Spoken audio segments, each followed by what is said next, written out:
শুভ সকাল বন্ধুরা, এই যে রেডি সেডি হয়ে আমার এখন যাব মাছ খেতে ভান্নিমুন পশুলা।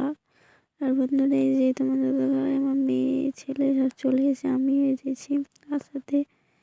আর বন্ধুরা আজকে হচ্ছে পশুলা, আর এই যে ভান্নিমুনের রাস্তা, এই যে পুকুর একটা এখানে, আর আমরা হেঁটে হেঁটে গেছি।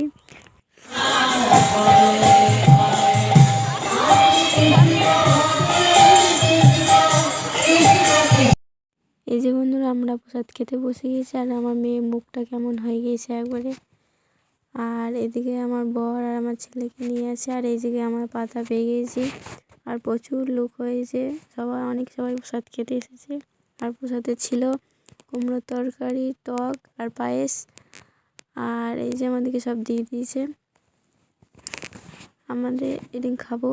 আর এই যে বাড়ি আসার পথে এই যে রাস্তাতে একটা ঠাকুর দেখতে পেলাম, মনসা মন্দির ভান্নিমুন ওখানে, তাই তোমাদের সঙ্গে শেয়ার করলাম। আর এটা হচ্ছে নদীর রাস্তা, এটা কালীবাড়ির রাস্তা, সবাই চিনো, বিশ্বমপুরে কালী। আর এই যে তোমার দাদাভাই আমি সবাই গেছিলাম। আর এটা এই যে কালী মন্দির তোমাদের সঙ্গে শেয়ার করেছি আমার মেয়ের জন্মদিনে, তবু একবার দেখে নিলাম, মায়ের দর্শন করলাম আসার পথে। আর এটা হচ্ছে জ্ঞানদাসতলা, আমাদের গুরুদেবের মন্দির। আর এই যে সব যেছে, এই যে বন্ধুরা আমরা বাড়ি চলে এসেছি। আর ভিডিওটা এখানেই শেষ করছি, আশা করি ভালো লাগলে লাইক কমেন্ট শেয়ার করো, আমার চ্যানেলটাকে সাবস্ক্রাইব করো, পাশে থেকো, বাই।